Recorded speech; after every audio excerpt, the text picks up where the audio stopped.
Hello friend, मैं प्रकाश बरनवाल आपका स्वागत करता हूं आपके ऑनलाइन शिक्षण स्टडी प्लेटफॉर्म पर।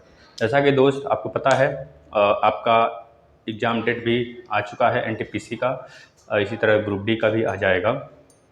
तो हम लोग का एक मुहिम जो छिड़ा था, पूरे यूट्यूबर चैनल का कर दीजिए, हम लोग भी छिड़े थे। तो सबका एक परिणाम निकल के आ गया आप लोग के सामने, मतलब सरकार को गिरना ही पड़ा हम लोग के सामने। तो आज से क्या आप लोग मेहनत तो कर ही रहे होंगे कुछ लोग, और जो लोग नहीं कर रहे हैं वो लोग लग जाएं, प्लेलिस्ट में आ जाएं, उनको देखेंगे। यहाँ पे बहुत सारे जीके हैं, करंट के हर एक टॉपिक उनको मिलेंगे, ठीक है। और इसके बाद उनको ज्योग्राफी पूरा फुल मैपिंग द्वारा पूरा फुल उनको समझाया गया है, वो भी देख सकते हैं।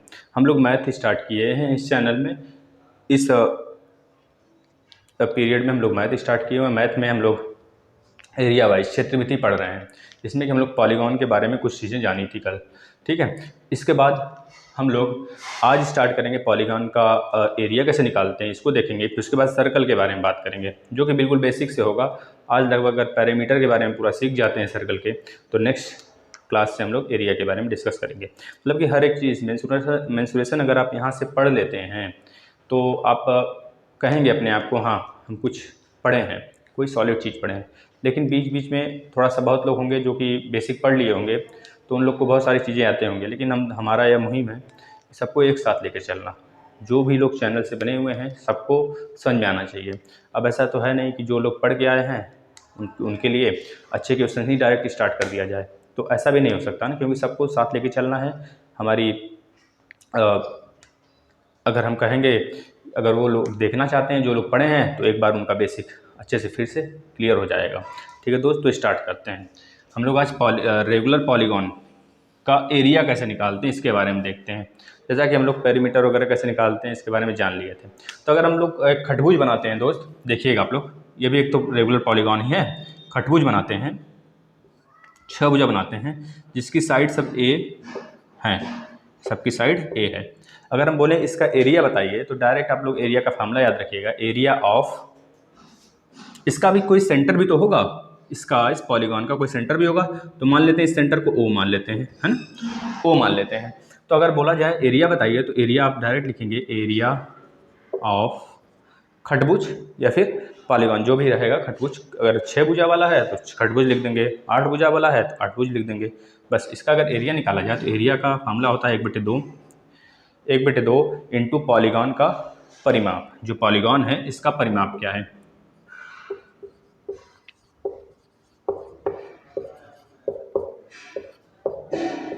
परिमाप यानी कि पैरामीटर, परिमाप इंटू 1/2 पूरे पॉलीगॉन का परिमाप इंटू लंबवत ऊंचाई, इंटू लंबवत ऊंचाई।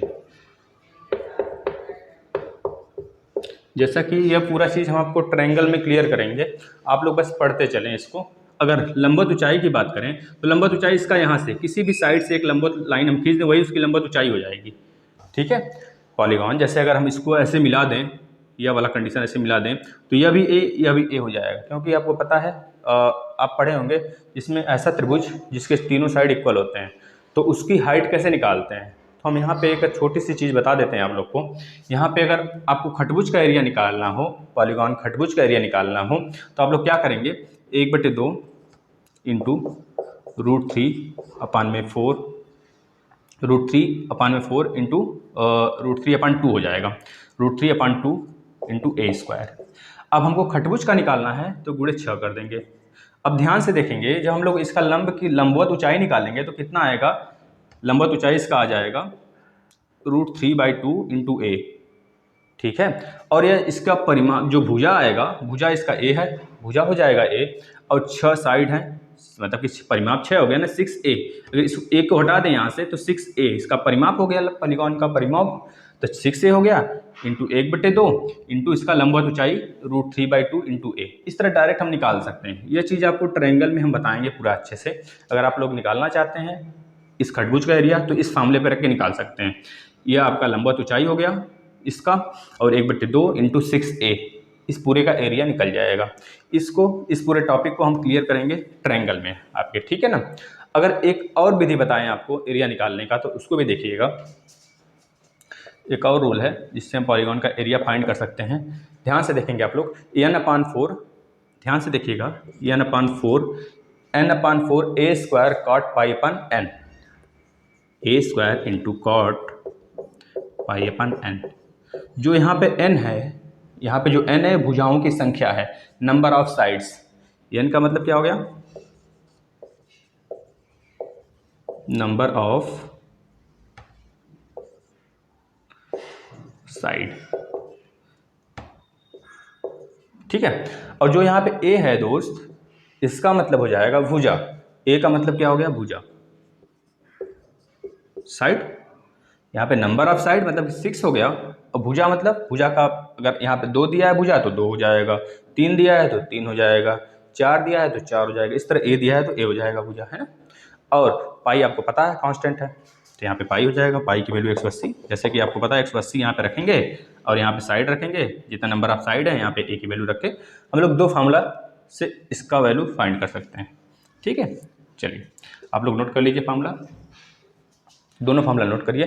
फिर हम लोग चलते हैं सर्कल में, क्योंकि आज हम लोग सर्कल के बारे में पूरा डिटेल में पढ़ने वाले हैं, ठीक है। चलिए अब बताएंगे सर्कल। किसी एक पॉइंट से, किसी एक पॉइंट को सेंटर बिंदु मानकर हम लोग अगर कोई आर्क के थ्रू खींचते हैं, आर्क खींचते हैं, बनाते हैं पूरा, तो क्या हो जाता है आपका, सर्कल होता है। और सर्कल को जिस पॉइंट को हम लोग माने हुए वो क्या हो जाएगा आपका, ओ पॉइंट हो जाएगा, ठीक है। और इसी तरह यह ओ है, ओ से किसी भी तरफ अगर हम लोग लाइन खींच दें तो हो जाता है किसी भी सर्कल का रेडियस, यानी यह आर हो जाएगा। आप लोग ध्यान से देखेंगे, यह आर हो गया।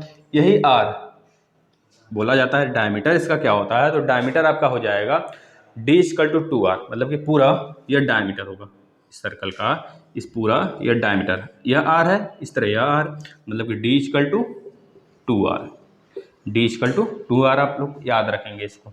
अब एक चीज़ याद रखेंगे, अब पूछ लिया जाता है जीवा, मतलब बहुत लोग को नहीं पता होता है, पता भी होता है, तो हम लोग बेसिक से चल रहे हैं, तो बेसिक से सब कुछ सीखते चलेंगे, जिससे कि बाद में दिक्कत ना हो, हम लोग आगे तक बढ़ जाएं, तो हमको यह कहने में दिक्कत ना हो कि जाइए आप लोग बेसिक से देखिए, अगर नहीं देखे हैं तो। कुछ बच्चे आ जाते हैं जो कि बहुत, या फिर दूसरे सेक्टर से, यह हो सकता है कि फॉर्म भर दिए हों ग्रुप डी का, NTPC का, SSC का, लेकिन उससे बिलोंग नहीं करते हैं, मैथ उनको नहीं आता हो, तो अगर बेसिक से देखेंगे दोस्त तो उनका भी फ़ायदा होगा। इस वजह से आप थोड़ा सा भी अपना रिवीजन करते चलें, उनको साथ लेकर चलना है हमको ना। चलिए अब यह आपका डी हो गया पूरा। अगर इसी जगह किसी भी, अब ध्यान से देखेंगे, अगर यह लाइन इस तरह खींच दी है तो इसका नाम क्या होता है, कॉर्ड, कॉर्ड CHORD, मतलब कि जीवा। अब जीवा क्या होता है, किसी भी सर्कल के या फिर किसी सर्कल के किसी भी सर्कल के पूरे परिधि, इसको परिधि बोलते हैं। परिधि मतलब ऐसा, परिधि मतलब कि वह चीज़ जो कि अगर हम चारों तरफ के ऐड कर दें तो वही परिधि होता है। कोई भी आकृति हो, अगर आपका त्रिभुज है, त्रिभुज को चारों तरफ का ऐड कर देंगे, एडिशन कर देंगे भुजा का, तो वही आपका परिधि हो जाता है। उसी तरह सर्कल में भी चारों तरफ का ऐड कर देंगे तो वही उसका सर्कमफ्रेंस हो जाता है। अभी उसके बारे में चर्चा करते हैं, ठीक है। तो कॉर्ड क्या हो जाएगा, जीवा। अब जीवा क्या होता है, ध्यान से देखेंगे, परिधि के 2 बिंदुओं को मिलाने वाले, परिधि के किसी भी परिधि पर किसी भी 2 बिंदु को मिलाने वाली रेखा को हम लोग क्या बोलते हैं, जीवा बोलते हैं। यही जीवा ऐसे खींचे, चाहे यहाँ पे खींचें, चाहे ऐसे, चाहे जिस तरह भी अगर हम खींचते हैं तो ये आपका जीवा हो जाता है। अब पूछा जाता है किसी भी सर्कल का सबसे बड़ा कॉर्ड कौन होता है, तो आप बताएंगे जो यह डायमीटर है, यही किसी भी सर्कल का सबसे बड़ा कॉर्ड होता है, और यही होता है 2r, मतलब कि 2r 2 रेडियस के 2 गुने के बराबर होता है। अगर इतनी चीज़ें सीख गए हैं तो आगे चलते हैं। जैसे कि अगर सर्कल बना दें, देखिएगा ये सर्कल है, इस सर्कल से कितनी स्पर्श रेखाएं खींची जा सकती हैं, तो आप बोलेंगे इनफाइनाइट, अनंत स्पर्श रेखाएं खींची जा सकती हैं। इस तरह अनंत स्पर्श रेखाएं खींची जा सकती हैं। और इंटरसेक्शन लाइन क्या होता है, अगर इस सर्कल को हम 2 ऐसे लाइन पूरा छेदित कर दे, कोई एक लाइन आए ऐसे छेदित करके चला जाए, इसे बोलते हैं इंटरसेक्शन लाइन ऑफ सर्कल, ठीक है। इंटरसेक्शन लाइन ऑफ सर्कल, स्पर्श रेखा के बारे में सीख गए अब, ठीक है। अब हम लोग चलते हैं डायरेक्ट परिधि की तरफ, ठीक है। चलिए परिधि देखते हैं कैसे निकालते हैं। परिधि में हमको बहुत कुछ सीखना है, बहुत कुछ, मतलब कि यहाँ पे हम पूरा सिखा देंगे कि जहाँ जितने भी क्वेश्चन बनते हैं सारा सबका बेसिक परिधि से जितने भी क्वेश्चन बनते हैं सबका बेसिक यहाँ पे खत्म कर देंगे हम। आप लोग बस देखते चलिए, धैर्य बनाए रखिए, जल्द ही सिलेबस खत्म हो जाएगा आपका। स्टार्ट हुआ है तो खत्म करेंगे, ठीक है। आप लोग बेसिक से सीख रहे हैं तो अच्छे से पढ़ते चलिए, ठीक है दोस्त। देखिए जैसे ये सर्कल है, सर्कल का एक सेंटर पॉइंट हो गया ओ हो गया सेंटर पॉइंट। अब इसका एक परिधि है, ध्यान से देखेंगे, यही इसका जो यह पूरा है चारों तरफ का ना, इसी को बोलते हैं सरकमफ्रेंस ऑफ ए सर्कल या फिर परिधि ऑफ ए सर्कल। क्या होता है तो आप बता देंगे 2πr होता है सरकमफ्रेंस।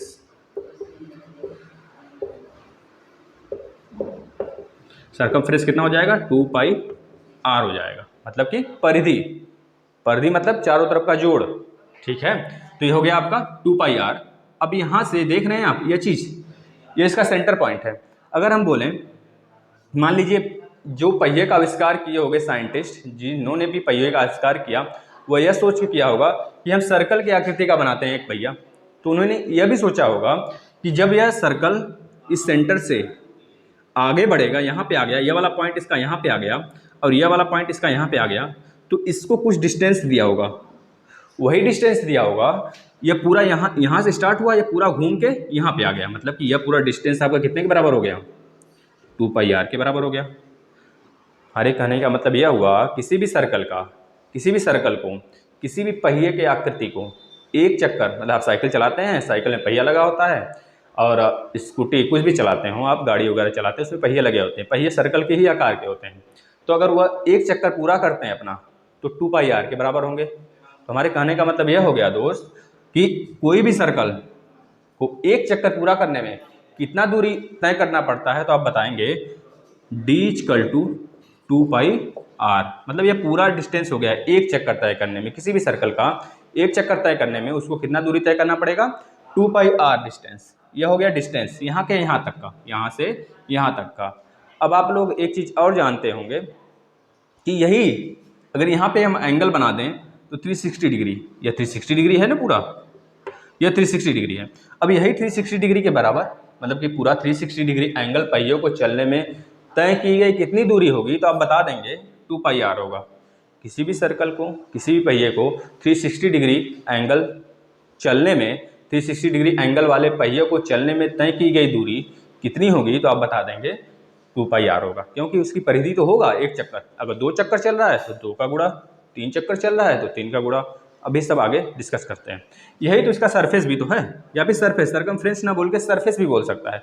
आप लोग सरफेस से भी ध्यान रखेंगे कि सरफेस बोले या फिर सरकमफ्रेंस बोले या फिर 2πr बोले या फिर उसका आर्क बोले। आर्क मतलब चाप। यही तो इसका चाप है, यही तो पूरा आर्क है। पूरे सर्कल का अगर बात करें तो ये पूरा इसका चाप है, यह आर्क है। आप लोग को पता है कि परिधि बराबर, सॉरी, चाप बराबर क्या होता है, कोण गुणे त्रिज्या होता है, मतलब कि एंगल गुणे रेडियस। आप लोग को पता होगा ना, चाप की लंबाई कितनी होती है, चाप की लंबाई बराबर कोण 360, मतलब इसका 360 है तो 360 गुणे त्रिज्या, जो इसका रेडियस दिया रहेगा। मतलब आप एक यह फार्मूला नोट कर लेंगे, कोण गुणे त्रिज्या।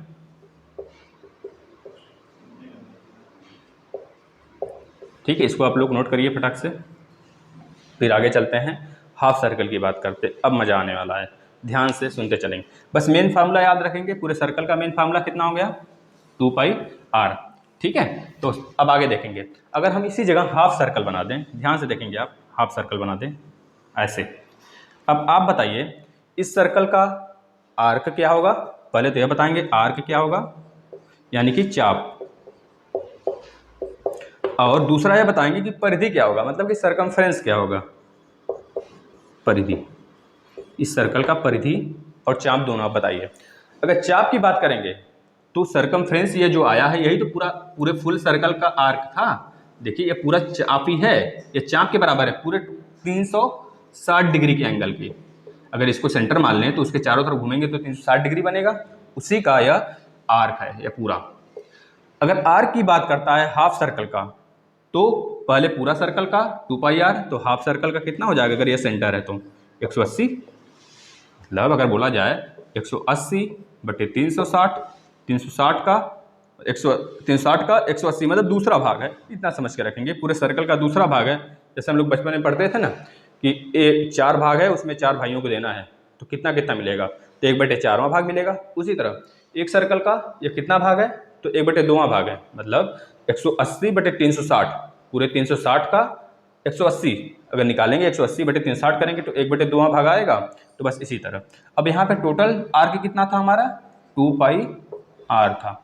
अब इसको कट करेंगे तो हमारा कितना आ जाएगा, देखिए 1/2 गुणे 2πr, यानी कि 2 से गया, यानी कि आर कितना आ गया, πr। अब यह वाला जो आर्क है, यह वाला देखिए आप, यह वाला सिस्टम, यह वाला आर्क है, तो इस हाफ सर्कल का आर्क कितना आया, πr। लेकिन परिधि की बात करेंगे तो आर्क प्लस यह भी तो जुड़ेगा, परिधि मतलब अभी बताए थे चारों तरफ का एडिशन, तो यह वाला आर था और यह वाला आर था, यह पूरा था ना, इतना यहाँ से यहाँ तक d है, d बराबर 2r, यानी कि परिधि कितना हो जाएगा, 2r यह वाला प्लस नीचे वाला आर्क, यानी कि प्लस πr। यह हो जाएगा किसी हाफ सर्कल का परिधि। और यह वाला आप याद रखेंगे, अगर पूरे सर्कल का अगर पूछता है आर्क बताइए, हाफ सर्कल का पूछता है तो 180/360 इंटू 2πr, पूरे सर्कल का 2πr। अब आगे चलते हैं, ध्यान से देखिएगा आप लोग, ठीक है दोस्त। चलिए अब आप लोग बताएंगे कि अगर हम लोग, ये तो हाफ सर्कल था ना, अगर हम लोग ले लेते हैं इसी जगह किसी सर्कल का चौथा भाग, देखिएगा यह ऐसे ले लिए। अब आप बताइए, इसका बताएंगे, अगर यह रेडियस है r है, ये सेंटर पॉइंट O है, यह आपका यह आर्क है, आर्क इसका है ना, ध्यान से देखेंगे। अब यहाँ पे देखिए ये 90 डिग्री का एंगल बन रहा है, 90 डिग्री का एंगल बन रहा है। पिछला वाला जो था उसमें 180 डिग्री का बन रहा था, वह पूरे सर्कमफ्रेंस का, पूरे आर्क का दूसरा भाग था। लेकिन अगर इसमें पूछा जाए आपसे आर्क बताइए और दूसरे नंबर पर परिधि बताइए, तो दोनों बताइए आप लोग, चलिए दोनों बताइए कितना कितना होगा। अगर आर्क की बात करता है तो हम लोग देखे थे जो हाफ सर्कल था उसमें क्या आया था, 180 पूरे टोटल का 360 गुणे 2πr, पूरा आर्क यही है। अगर यहाँ पे 180 था, पूरा 180 था, तो इस वजह से 180/360 कर दिए हम लोग। लेकिन यहाँ पे 90 डिग्री आ गया, देख रहे हैं, जब 90 डिग्री आ गया तो 90 डिग्री मतलब कि चौथा भाग है ना पूरे सर्कल का, तो 90 डिग्री बटे 360, 360 का 360 में 90 डिग्री मतलब एक हिस्सा इसका 90 डिग्री है, तो 90/360 गुणे 2πr। ठीक है दोस्त, ये इसका आर्क आ रहा है ना कि परिधि आ रही है, आप लोग ध्यान से देखते रहिए। अगर हम लोग इसको देखिएगा थोड़ा सा, अब इसको काटते हैं तो 9 चौके 36, यानी कि 2 से भी काट दें, 2 दूनी 4, यानी कि आर्क कितना आ गया इस पूरे का, यह वाला आर्क, केवल इसकी बात हो रही है, तो πr/2, ये हो गया आर्क, इसका आर्क हो गया ना। बस जब आर्क पता चल गया है हमें तो हम लोग परिधि निकाल लेते हैं। परिधि यानी circumference of quadrilateral quarterly circle, quadrilateral नहीं, क्वार्टरली सर्कल का मतलब कि चौथा भाग, पूरे सर्कल का चौथा भाग। पहले तो आर्क का प्लस, अभी हम लोग जानते हैं कि पूरे सर्कल का या फिर किसी भी आकृति का अगर हम लोग परिधि निकालते हैं तो परिधि बोलिए या फिर आप परिमाप बोलिए, ठीक है। अगर आकृति का, किसी भी आकृति का परिधि या परिमाप निकालते हैं तो हम लोग क्या करते हैं, चारों तरफ का एडिशन कर देते हैं। तो बस इसमें भी वही काम करेंगे, इस पूरे को ऐड कर देंगे, यानी कि πr/2 आर्क प्लस, या तो πr/2 आ गया ना, यह वाला पूरा πr/2 r प्लस r, यानी कि 2r, यह हो गया। आप लोग नोट करते चलेंगे, ठीक है ना, नोट करते हुए चलेंगे, बहुत मज़ा आने वाला है। जो यहाँ पे पढ़ेंगे, यहाँ पे पढ़ के जाएंगे, कहेंगे हाँ पढ़ के आ रहे हैं क्षेत्रमिति, ठीक है ना। चलिए अब आप लोग अगर इतना सीख गए तो अब थोड़ा सा अच्छा क्वेश्चन लेते हैं, ध्यान से देखेंगे। अगर आपसे बोल दिया जाए या किसी सर्कल का एक पार्ट हम निकाल लिए काट के, ठीक है, पेटिस का साइज एक निकाल लिए काट के, ठीक है। अब यह जो एंगल हमको दे दिया है 60 डिग्री, तो आपसे पूछ देगा, और ये सेंटर पॉइंट है किसी सर्कल का O है। जैसे हम बात करें, यह एक सर्कल है, इस सर्कल का हम एक हिस्सा ऐसे काट दिए, मतलब यह वाला पार्ट हम निकाल के कहाँ पे रख दिए, यहाँ पे रख दिए। अब बताएंगे आप लोग इस सर्कल का यह सेंटर पॉइंट था। अब यह आर ही है ना, यह तो आर है, ये सब आर हैं, आर यह भी हो जाएगा। अब आपसे पूछा जा रहा है इस सर्कल का आप परिधि बताइए। पहले आर्क बता लीजिए। पहले आर्क बताएंगे, आर्क क्या होगा। आर्क मतलब चाप। चाप क्या होगा दूसरे नंबर पे बताएंगे। इसका परिधि क्या होगा, परिधि दोनों बताएंगे। पहले आर्क बताएंगे। आर्क हमें पता है पूरे सर्कल का आर्क कितना होता है, 2πr होता है। पूरे सर्कल का आर्क 2πr होता है। अब हमें यह भी पता है अगर किसी सर्कल का 2πr होता है, अगर उसमें अगर 90 डिग्री का पूछता है तो पूरे सर्कल में 360 डिग्री एंगल बनता है। तो 90/360 से गुणा कर देते हैं पूरे आर्क में। पूरे आर्क में 90/360 से गुणा कर देंगे। अगर हमको 180 डिग्री का देख के पूछता है, मतलब हाफ सर्कल का पूछता है, तो टोटल आर्क इंटू 180/360 कर देते हैं, तो उसका 180 मतलब हाफ सर्कल का आर्क आ जाता है। इसी तरह अगर 60 डिग्री देके पूछा हुआ है तो क्या कर देंगे, यहाँ पे 60/360 कर देंगे। अब काट देंगे, 6 एकम 6 6 का 36, 2 एकम 2 3 6, यानी कितना आ गया आपका आर्क। इसका आर्क आ गया, आप बता देंगे यह वाला पॉइंट, यह पूरा यह वाला कितना आ गया बता देंगे, πr/3, πr/3 आ गया। अब हमें पता है परिधि कैसे निकालते हैं, सबका जोड़ देते हैं चारों तरफ का, यानी कि r प्लस यह πr/3, तो πr/3 प्लस 2r। अब इसमें कोई कन्फ्यूजन नहीं होना चाहिए ना। अब एक और निकाल लेते हैं थोड़ा सा। अगर इसी जगह हम लोग दे दें कि बताइए आप इसको 45 कर देते हैं, मान लेते हैं एंगल 45 हम लोग निकाल लिए, ठीक है 45 निकाल लिए। अब बताइए इसका परिधि बताइए, तुरंत बताएंगे आप लोग। क्या बताएंगे, 40, पहले टोटल कितना, पहले आर्क बताएंगे ना, पहले आर्क बताएंगे आप लोग। आर्क बताएंगे टोटल कितना है आर्क पूरे सर्कल का, 2πr, गुणे कर देंगे इसमें, इसे मल्टीप्लाई कर देंगे आप लोग, किसका 45/360। यह दोस्त अपने आप में एक क्वेश्चन भी है, आप लोग नोट करते हुए चलेंगे। रेलवे, ग्रुप डी, एसएससी, ठीक है, डीआरडीओ, हर जगह जहाँ से मेंसुरेशन में क्वेश्चन आते हैं बेसिक से स्टार्ट किए हैं। बिल्कुल आप लोग पढ़ते चलिए, बहुत मजा आने वाला है मेंसुरेशन में। मेंसुरेशन यूपीएसआई के दृष्टिकोण से भी बहुत ही अहम रोल है, आप लोग को पता है। एडवांस मैथ पूरा क्षेत्रमिति ही है, तो पढ़ते चलिए। यूपीएसआई भी इसी जगह से पूरा कवर हो जाएगा। यूपीएसआई, बीआरएसआई, जहाँ भी मैथ आते हैं पूरा क्लियर करते हुए चलेंगे। इसी वजह से बेसिक से स्टार्ट किया गया है। अब देखिएगा यहाँ पे 5, अगर 9 × 5 = 45, 9 × 5 = 45, 9 × 4 = 36, 40, 5 एकम 5/40, 2 एकम 2 चौके 8, यानी कि πr/4 इस तरह निकाल सकते हैं। या फिर आप डायरेक्ट सोच सकते हैं, जब 90 था तो चौथा हिस्सा था, जब 90 था तो चौथा हिस्सा था, जब 45 होगा तो 8वां हिस्सा होगा ना, 8वां हिस्सा होगा पूरे सर्कल का। क्योंकि 360 को अगर हम लोग 45 45 45 में डिवाइड करें तो कितने भाग होंगे, 8 भाग होंगे। 8 भाग में आप लोग डायरेक्ट कर सकते हैं, इसका चाप निकालने के लिए 2πr/8 कर देंगे, तो आ जाएगा 45 वाले का आर का आएगा यह। लेकिन अगर पूछा जाए परिधि बताइए, तो परिधि बता देंगे आप, ध्यान से देखिए परिधि क्या हो जाएगा इसका। यह आया हमारा कितना, πr/4, तो परिधि कितना हो गया, πr/4 plus r plus r 2r।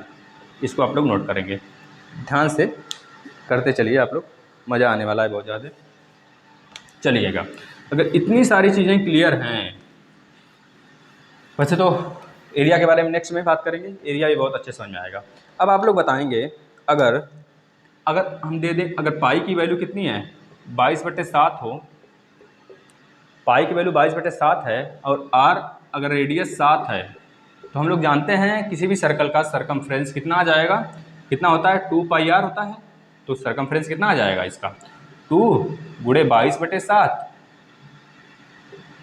Into are की वैल्यू 7 है तो 7 रख दिए, यानी इससे कैंसिल हुआ, 22 दूनी 44 आ गया, 22 दूनी 44 आ गया। लेकिन इसी जगह कंडीशन दे दे आप लोग को, परिधि दे दे, डायरेक्ट परिधि दे दे, देखिएगा ध्यान से, परिधि दे दे 88। अब आप लोग से डायरेक्ट पूछ लिया जाए कि आप लोग क्या बताइए, रेडियस बताइए, तो लगेंगे फार्मूला वगैरह लगाने, तो फार्मूला वगैरह नहीं लगाना है, बस हमको एक चीज़ याद रखना है, अगर रेडियस 7 के लिए परिधि आ रही है 45, अगर परिधि 88 दे दिया तो रेडियस कितना होगा बताइए आप? 7 गुणे 2 ही तो होगा। जब परिधि डबल है 44 का डबल 88, तो रेडियस 7 के लिए जब 44 आया है तो 88 के लिए भी डबल हो जाएगा रेडियस, यानी 7 दूनी 14 हो जाएगा। इस वाले परिधि के लिए रेडियस कितना होगा? 14 होगा। इसको आप लोग याद रखेंगे। अगर इसी जगह दे देता है आप लोग को 396 परिधि, ध्यान से देखेंगे, परिधि 396 दे दिया, तो अब बताइए रेडियस कितना होगा? कितना होगा रेडियस? तुरंत बता देंगे। 396 बटे 45 बटे 45 करेंगे। 45 का कितना गुना है? जितना गुना 45 का यह रहेगा उतना गुना हम लोग रेडियस का कर देंगे। 11 चौक 44, 11 तिया 33, 11 छक्का 66, 4 एकम 4 नवा 36, यानी कि 7 नवा 63, 9 गुणे 7 यानी कि 63 हो जाएगा। इसके लिए रेडियस अगर इसी जगह पूछ लिया जाए आपसे कि परिधि 132 है, परिधि 132 है, तब बताइए रेडियस कितना हो जाएगा? तो आप तुरंत बता देंगे कि 132 जो है 44 का 3 गुना है। 3 चौके 12 को 2, हाथ में 1, 3 चौके 12 1 13, जब 3 गुना है तो 44 के लिए जो रेडियस था उस रेडियस का 3 गुना हो जाएगा। इसके लिए रेडियस यानी कि 7 गुणे 3 बराबर 21 हो जाएगा। अगर ये मीटर में है तो मीटर, सेंटीमीटर में है तो सेंटीमीटर। अब एक चीज़ यहाँ से अगर आप लोग ये सीख जाते हैं तो एक चीज़ ध्यान से देखेंगे, यूनिट के बारे में थोड़ा सा देख लेते हैं। यूनिट ध्यान से देखेंगे। यूनिट अगर हमको परिधि की यूनिट देता है निकालने के लिए तो हमें पता है कंपोनेंट एक है, कंपोनेंट एक है यानी कि रेडियस है केवल। 2 पाई तो कांस्टेंट है, 2 पाई तो कांस्टेंट है ना, परिधि 2 पाई आर होता है। इसमें कंपोनेंट एक ही है, आर इंटू आर नहीं है, लंबाई गुणे चौड़ाई नहीं है। लंबाई गुणे चौड़ाई तो एरिया आ जाता है, लंबाई गुणे चौड़ाई गुणे ऊंचाई आयतन आ जाता है। इस वजह से आयतन के लिए मीटर क्यों हो जाता है? यूनिट के पावर 3 हो जाता है। और एरिया के लिए मीटर इंटू मीटर यानी कि लंबाई गुणे चौड़ाई, यूनिट डबल हो गया। जब यूनिट डबल हो जाता है तो मीटर का स्क्वायर हो गया। यहाँ पे केवल आर है, इस वजह से यूनिट एक में हमेशा काउंसिल करेंगे, काउंट करेंगे। यानी कि अगर आर है मीटर होगा या फिर सेंटीमीटर होगा या फिर मिलीमीटर होगा, मतलब इस तरह के यूनिट आएंगे केवल सिंगल यूनिट में, क्योंकि सिंगल कंपाउंड है, कंपोनेंट है। जब सिंगल कंपोनेंट है, सिंगल कंपोनेंट के लिए जो यूनिट होगा मीटर, सेंटीमीटर, मिलीमीटर, यही सब आएंगे। ठीक है दोस्त? तो अगर यहाँ तक आप लोग को समझ में आई हो सारी चीज़ें तो हम लोग नेक्स्ट क्लास में पूरे सर्कल का एरिया का पूरा बेसिक खत्म कर देंगे। जितने भी टाइप्स के एरिया बनते हैं, जैसे यहाँ पे जितने टाइप्स के आपके परिधि बन सकते थे सारा हमने खत्म कर दिया। अगर इसको आप लोग पढ़ लेते हैं तो मैं वादा करता हूँ यहाँ से एक भी क्वेश्चन बाहर नहीं जाने वाले हैं परिधि से रिलेटेड। तो आप लोग पढ़ते रहिए इस तरह, और प्लेलिस्ट में आइए, हर एक टॉपिक पढ़िए, करंट का हर एक टॉपिक पढ़िए, ज्योग्राफी का टॉपिक पढ़िए, डेली करंट पढ़ाया जाता है। जैसे कि आपको पता है कि आप लोग के एनटीपीसी, ग्रुप डी, एसएससी जितने भी पेपर होते हैं इस सब में करंट का मोस्ट बहुत ज़्यादा वेटेज हो जाता है, क्योंकि आज के युग में करंट अगर जो नहीं पढ़ेंगे उनका पेपर निकलना मुश्किल हो जाएगा। तो आप लोग पढ़ते रहिए, करंट पढ़ना आज के समय इम्पॉर्टेंट हो गया है। जब करंट नहीं पढ़ेंगे तो कोई मतलब नहीं निकलने वाला जीके जीएस का, ठीक है, क्योंकि उसी से रिलेटेड क्वेश्चन बन रहे हैं। तो आइए प्लेलिस्ट में सब कुछ पढ़िए डिटेल में, हर एक चीज़ पूरे मैप के द्वारा ज्योग्राफी पढ़ाई जा रही है, उसको पढ़िए आप लोग। मज़ा ना आए तो कहिएगा, मज़ा तो आना ही है, ठीक है। अगर और सारी चीज़ें ट्रिक की पढ़नी है मैथ, जैसे कि बहुत सारी क्लास, लगभग 30-35 क्लास हैं ट्रिक के, मैथ के, जहाँ से डायरेक्ट क्वेश्चन उठ के आते हैं, आप लोग उसको देख सकते हैं, पूरे प्लेलिस्ट भरा हुआ है, आप लोग आइए देखिए उसे, ठीक है दोस्त। और अपडेट वगैरह के लिए आता है करंट अफेयर, तो उसको देखिए आप। युद्ध अभ्यास है, जीआई टैग है, आर्टिकल 370 है, लगभग इस सब पे जितना आप लोग सोच सकते हैं, लगभग साउथ चाइना सी, आपका चाइना और भारत का विवाद, नेपाल और भारत के विवाद, जो जो क्षेत्र हैं सबको, सबके बारे में पूरा अच्छे से वीडियो बनाया गया है। आप लोग आइए, प्लेलिस्ट में आपका स्वागत है, आप लोग देखिए, फिर उसके बाद आप इस चैनल से जाएंगे नहीं कहीं, मैं वादा करता हूँ। आप लोग एक बार आइए तो सही, और अगर इस चैनल को अभी तक सब्सक्राइब नहीं किए हैं दोस्त तो सब्सक्राइब कर लीजिए, और अपने दोस्तों को बताइए। यहाँ पे पूरे फुल क्लास चलाए जा रहे हैं हर एक एग्ज़ाम के लिए, हर एक एग्ज़ाम के पर्सपेक्टिव से, नज़र से हर एक क्लास देखे जा रहे हैं, यहाँ पे दिए जा रहे हैं आप लोग को। तो आप लोग बने रहिए, लास्ट तक बने रहिए, पूरा देखिए, एग्ज़ाम निकालिए, हम लोग को बताइए, हम लोग को बधाई दीजिए, आप लोग को यहाँ पे लाया जाएगा। ठीक है दोस्त, तो आज के लिए थैंक यू, मिलते हैं नेक्स्ट सेशन में नेक्स्ट लेक्चर के साथ। ठीक है दोस्त।